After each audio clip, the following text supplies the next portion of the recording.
Welcome back to Rise and Thrive Conversations for Greatness, where motivation and inspiration fuel our journey towards personal growth and success. Today we have part 2 of my conversation for greatness with the remarkable Karim Boktor, delving deeper into transformative techniques that reshape lives by addressing subconscious narratives. In part 1, we trace Karim's journey from his challenging early life to pioneering the innovative Boktor method, highlighting how childhood experiences shape our adult decisions and the power of perception in crafting our realities. It was amazing. You should check it out. It's just the previous episode. In this installment of the podcast, we continue our profound discussion, focusing on breaking free from unhelpful routines, the significant impact of childhood moments on our adult life, and the intricate ways which we construct reality through our perceptions. We explore how we can rewrite our life stories for empowerment and discuss the role of key emotions and secondary gains in personal and professional growth. Karim offers a special invitation to our Rise and Thrive Conversations for Greatness listeners for a 30-minute obligation-free session to experience his transformative methods firsthand.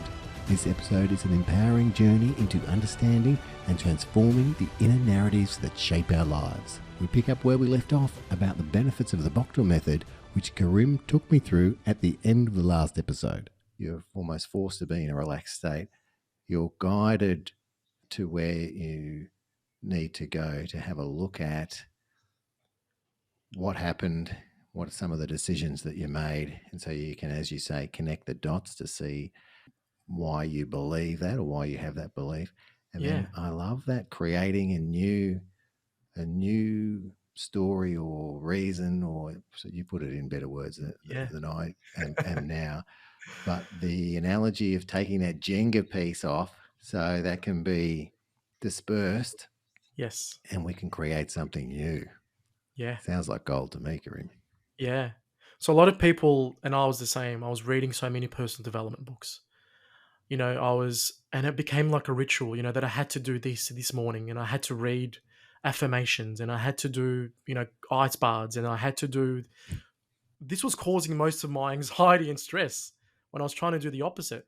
So what if we could just hypnotize it in you, right? Where we could take away those limiting beliefs and we could it's life-changing.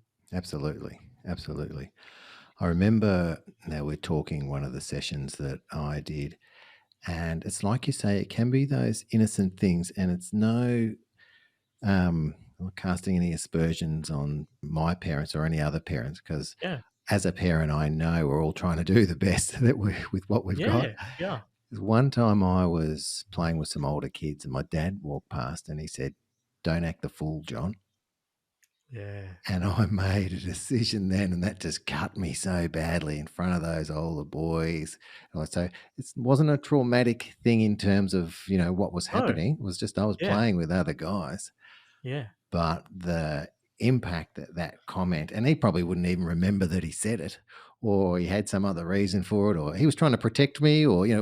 whatever. But yeah, that had a profound impact on my life, that comment. So And it would. Yeah. And it would.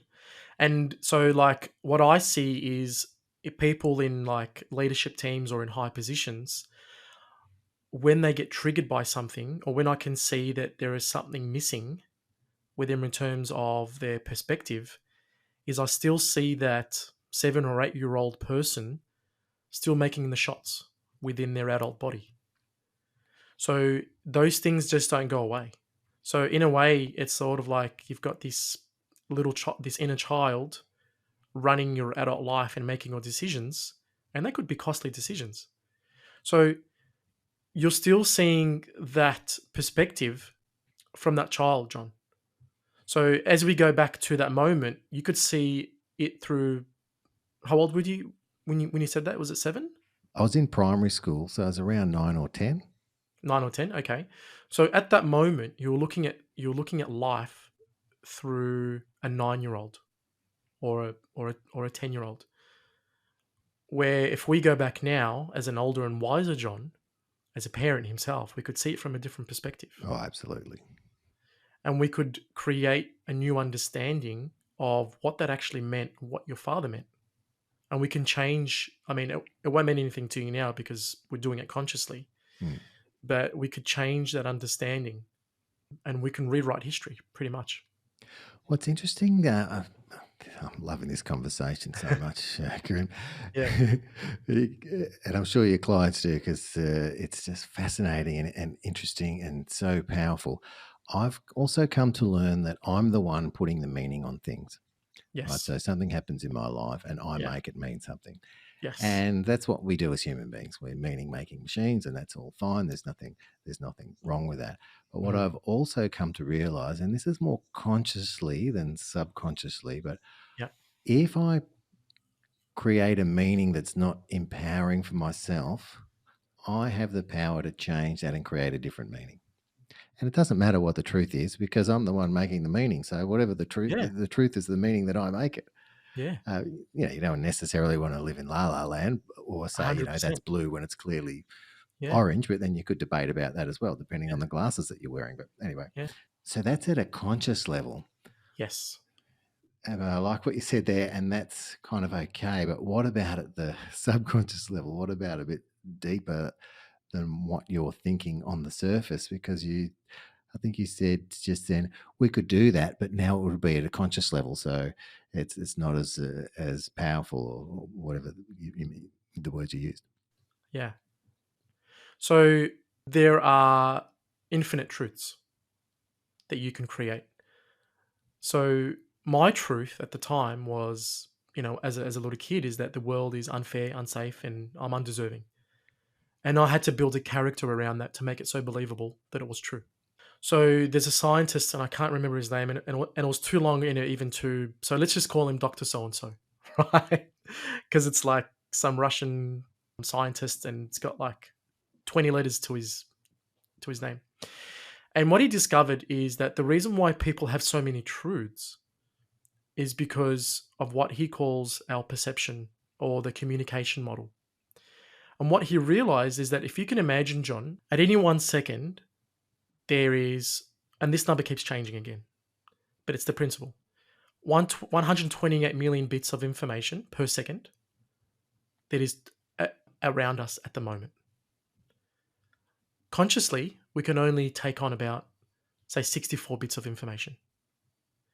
So I want you to think about a piece of confetti or 128 million bits of confetti in my hand. And I'm saying, hey, John, catch this. And you can only catch 64.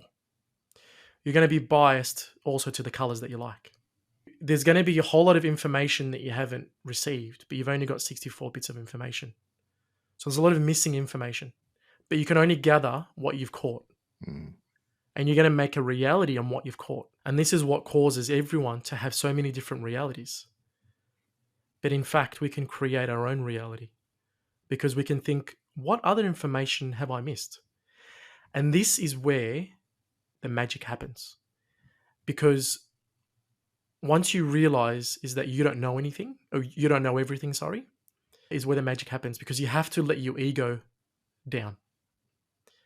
You have to say to yourself, well, I don't know everything. Maybe the other person, maybe there's some truth there. And this is where you let down your guard and you start asking questions of how can I do it? Instead of this can't be done because of so and so and 1,000 other reasons under the sun. Maybe there's something that I'm not seeing within me. Maybe someone said to me, hey, I think you're really good at this. And this is probably something that you've been wanting to go into, like a new job or a new business. What are they seeing within me that I'm not seeing? And I went through life believing that I was crazy because I was crazy enough to think that I could. And I just started doing that. I started thinking, oh, wow, I'm going to act like a crazy person and think that I can because I'm going to believe it. And a lot of other people were probably around me thinking, oh, wow, what's going on with Karim? He's so different. Of course I'm different. I'm meant to be different. And you start to lose friends. You start to lose your inner circle because they don't see you as that same person. And they, some way, see you as a threat because they want to keep you at that level. Well, you want to grow. You want to excel. You want to go to the moon. but internally that they think, oh my gosh, he's going to be more, he's working hard, he's going to be more successful than me. Where does that leave me? And it makes them in a way feel a little bit lonely. Long-winded answer. Love it though. So to much your in to there. your to your question Yep. is that consciously, yes, we're only going to perceive information by our current filters. The filters that you see of the world is going to be how you perceive this information. And hypnotherapy or the Boktor method helps you see different types of information, and you can see the filter. You can see different filters after that, in a way. Yeah. Yeah. And I really love how you've put that, because how you've said there's so much information coming at us and we have to filter it. Otherwise, we just wouldn't be able to survive. Yeah. So our brain filters things Yes. out. And that is the reason why there's so many realities and so many truths. I've heard that we've got to filter it out, but I haven't really made the connection before as to that's why there's so many realities and so many different truths, where a Yes. couple of people could see the same thing and it's different for both of them because they're filtering Yeah. different things out. So of course their truth is different. I like that infinite truths, because Yeah. that also causes a world of possibility, which I'm massive on. Yeah. And we even see it in our siblings. Like as you can think about it, like I've got siblings. You've probably got siblings. We're Yep. brought up in the same household. Most likely, in most cases, with the same parents. But then why are we all different? Mm. Why do we all perceive different memories as different? Like I may look back at a certain memory and think, oh, do you remember it being like this? And they're like, no, I don't remember it being like that. I remember it being like this. Right? And we've all got different personalities. We've all got different. And some of us will grow up with a chip in our shoulder. Some of us won't. Some of us will grow up more successful than others. And you think to yourself, where did it go wrong? How? But in their mind, it's their reality. Like, it's so real that no matter what you tell them, you can't change that for them. I also love it how you've said, and I've heard this is a very powerful way to start things, is by admitting and realizing I don't know, because it opens up a world of curiosity and questions. Because if you think that you know it all, it closes Yes. it down, and there's no necessarily way other information can get in, because you go, well, I know all of that. But starting from a point of I don't know is very powerful. I've heard that before. Yeah. And that's what I've discovered with a lot of these successful entrepreneurs that I've worked with. Because I've always wondered what makes a person so successful. What makes them, and not just only successful, because you can have a lot of people that are, very wealthy, very rich, but they're not wealthy. So they've got a lot of money, but they're still not living a happy life. I've always wanted to know, who is this person that's wealthy and living a fulfilling and happy life. And there's one common thing that I keep finding, is that they're always open to learning. They always feel and think that they're not the smartest person in the room, that they need to be fed by information. Yeah. Maybe there's something else that's holding them back, so they're constantly curious, and they're constantly wanting the edge. So they're constantly open to wanting to know more. No information is too stupid or too dumb, or whatever it is. Yep. And that's what I found. Love it. I love it. I'm getting goosebumps. I've also seen that you've written an article called 5 Key Emotions That Are Holding You Back from Success. Yes. Were some of those, did you mention earlier, or is that something we haven't talked about yet? Or can you elaborate a little bit more on that? Because I think I'm definitely fascinated, and I think our listeners would be as well, if there's, as we're talking about, new information or more information that we can get that that might take us to another level. Yeah. So obviously the listeners can't see me, but I'm an Arab man. And quite a handsome fellow, but as well, I don't mean, but that we don't have a lot of YouTube listeners, but this will be on YouTube. So if you want to see Karim, hit the link and you can see. Thank you. So 10 years ago, if you were to ask me, hey, Karim, you need to speak about your emotions, on stage or globally, I would have told you to, you know, especially because bearing out, like there was a lot of pride in holding my, you know, trying to protect this image that I've got. And now I'm talking about 5 key emotions that are holding you back, and I'm openly talking about my emotions and how I felt. So in life, and I didn't know this until I started digging deeper, but we are constantly driven, our decisions, or sorry, our behavior is constantly made by the majority by our emotions. And those 5 key emotions that we can drill them down to are anger, sadness, fear, hurt, and guilt. And once I knew this, it was like I can put everything in those buckets. The other bucket is limiting beliefs or limiting decisions. When did you decide that you weren't good enough?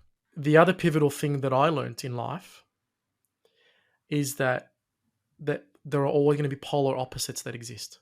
What I mean by that is that, as you can see, there is sun, there is night, there is left, there is right, there is up, there is down, there is negative and positive charges. There's always polar opposites. So when you perceive back in your life a drawback that has happened to you, there must be a benefit, an equal and opposite benefit that has happened to you. And when I learnt this, my whole world changed. That's really good information, and I've heard it put slightly differently as well, where there's a payoff. So it's a similar thing. So Yes. you get some kind of payoff for being that way. So are Yes. you saying if you're angry, for instance, you're getting some kind of payoff from being that way? Yes and no. So Right. this is what we call a secondary gain. So what you're talking about is people think that they need to stay angry. They need to stay frustrated because it benefits them in some way. They'll say to me, Karim, well, I get fuel from it. It makes me get things done. I get energy. It helps me protect my boundaries. It gets me results. But it's not a really efficient and good way of doing it, because what you're doing is you're burning a lot of energy. It's like, if you wanted to be put under surgery, would you like to be under a surgeon that's frustrated and angry? If he needed to get the job done, he needed to be cool, calm, and collected and surgical with making surgical decisions. And they're like, there's a big aha moment, a light bulb moment, is that if you're making key decisions in your life, like there's a really good saying, and I think there's a book, The Art of War, is that if you're already angry, you've already lost the war. So people who think that these things that they hold on to as a benefit for them is, yeah, it's totally not true. And they're working like inefficiently.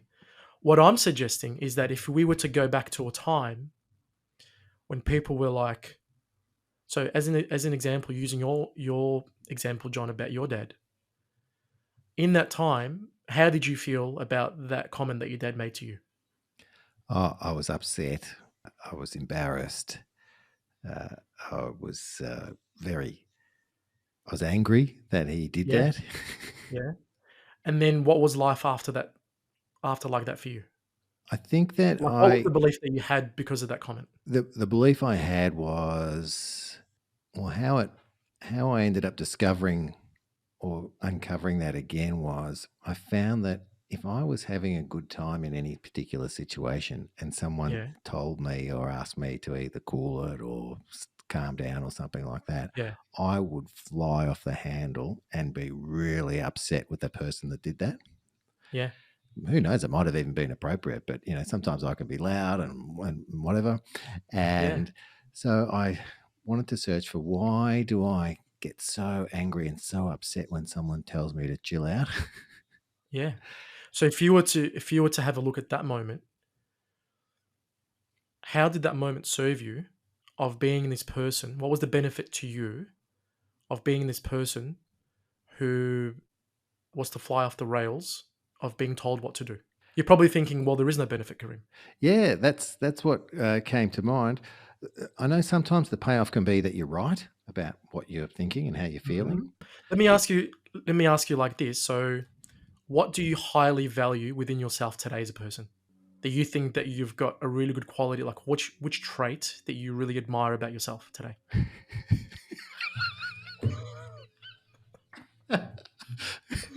I'm asking the questions here. No, True. just Oh yeah, joking. sorry, No, dude. no, just Sorry. joking. It's a great question. I want to answer it.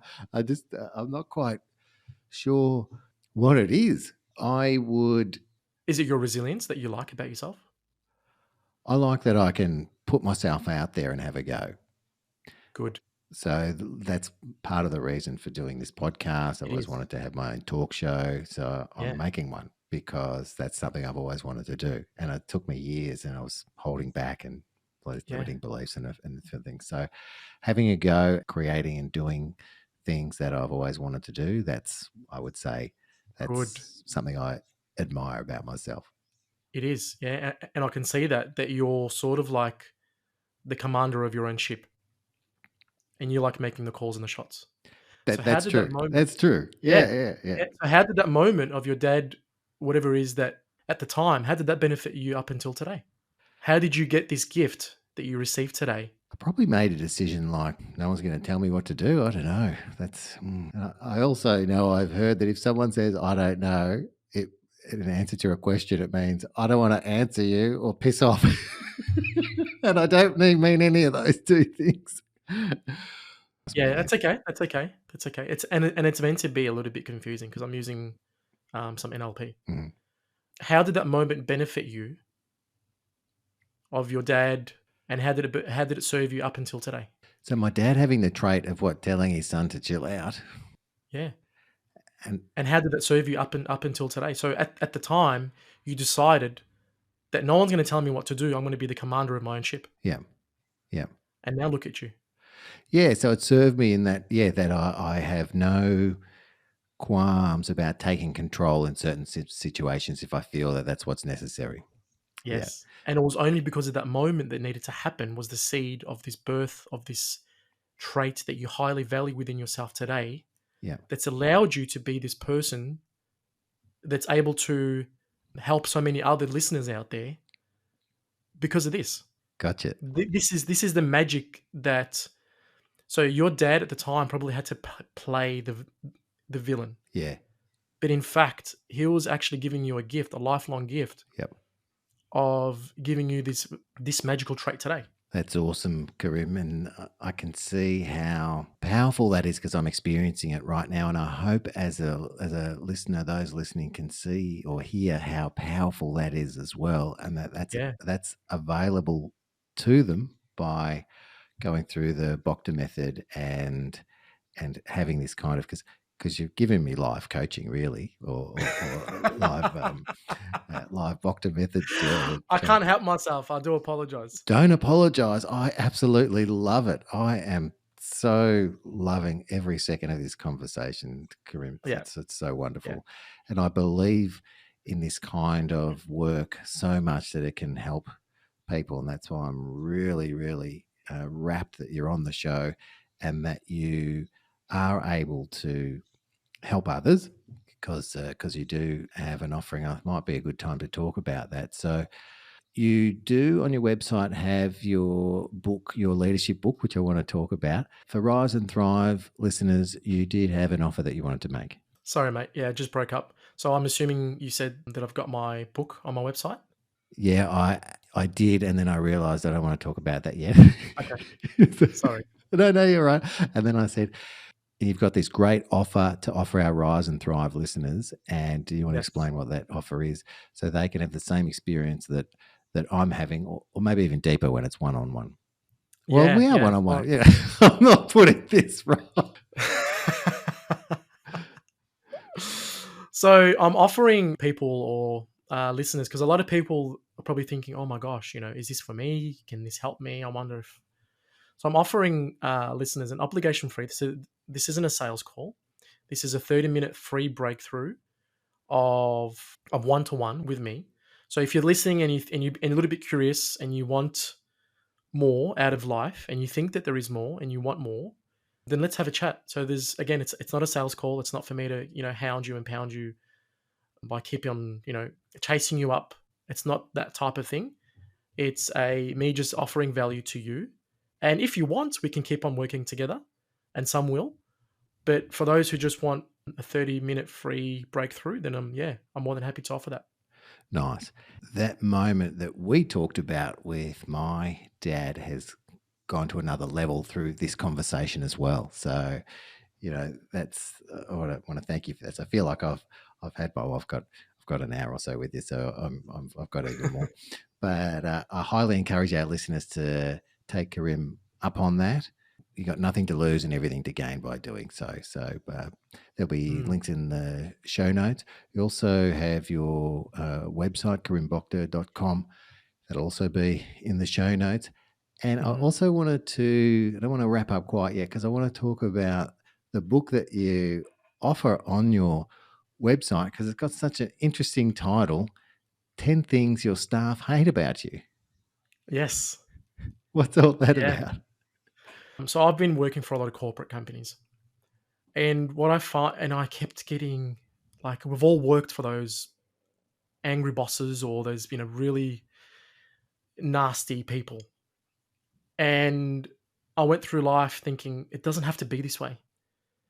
And even in my earlier life as a business consultant, I would interview staff, and they all kept having the same reasons of why they dislike their managers or the people at the top, or why they leave. And I really wanted to give an insight to why. So I've written down, and I love the. I mean, when I thought about the title, I started pissing myself. 10 things your staff hate about you, and it gives a an insight look, or about their world and how they perceive you as a boss or a manager if you're in management. It's not for everyone. It's for people who actually want a good insight of what's actually going down. Because what happens is that these micromanagers or these managers or these business owners think that they just want to save money by, keep motivating people with the stick, where it doesn't have to be that way. And they think that they can save money that way. But what ends up happening is that people leave, and they take the knowledge with them. And then it costs time and money to rehire, to re-interview, and then to reskill. So it's a warped reality of saving money. So I've written this book. It's not for everyone. It's for people that do want more, that do want answers, and I'm giving it away for free. It's on my website, and I think there's a link that that might provide. Definitely Yeah. will. So Thanks. Yeah, I'm going to have a read of that. I look forward to reading that. I also wanted to talk to you about music because I know when you were singing, that would help yes, you with your stutter sometimes. yeah, We have a Spotify motivational playlist called Merko Motivation, and I always ask the guests, is there a particular piece of music that inspires you, or when you listen to it makes you feel great? Because I believe that doing great things can be state dependent. So if you're in an upbeat state, you're more likely to be on Mm. the road to greatness. So have you got a particular song or piece of music that inspires you that might inspire our listeners? So I like to listen to binaural beats. Binaural So beats. yeah, so it's not a song. It's like a type of sound or music that get into your subconscious Ooh, based on the wavelengths ooh, I like that it that. produces, and it puts you into a really calm state. So I use that to put people into hypnosis. So if you're just wanting to, just to chill around, and you know you want to chill, or you want to get some work done, and you want some music in the background to help concentrate, there's a lot of these binaural beats, which help you get into that concentration mindset.